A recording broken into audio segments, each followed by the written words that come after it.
2025 সালে French open পুরুষের একক শিরোপা কে জিতেছেন? এর অ্যান্সার হলো জ্যানিক সিনার।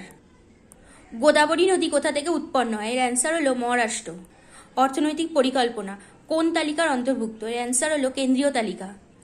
ভারতের নির্বাচন কমিশন কোন ধরনের সংস্থা? এর অ্যান্সার হলো স্বায়ত্তশাসিত সাংবিধানিক সংস্থা। ভারতরত্ন পুরস্কার প্রদান করা হয় 1954 সালে। কোন গ্রহের বায়ুমণ্ডল সবচেয়ে ঘন? এর অ্যান্সার হলো শুক্র।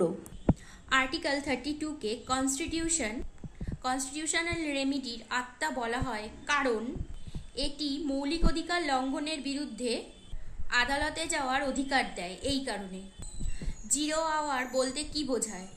অ্যান্সার হলো প্রশ্নোত্তরের পর্বে যে সময় গুরুত্বপূর্ণ বিষয় তোলা হয় তাকে বলা হয়। মৌর্য সাম্রাজ্যের পতনের কারণ কি ছিল? এর অ্যান্সার হলো দুর্বল উত্তরাধিকার। এই ছিল রেলওয়ের বিগত বছরের কোশ্চেন নিয়ে সংক্ষিপ্ত আলোচনা। ভিডিওটা যদি তোমাদের ভালো লেগে থাকে অবশ্যই লাইক, শেয়ার অ্যান্ড সাবস্ক্রাইব করতে ভুলবেন না।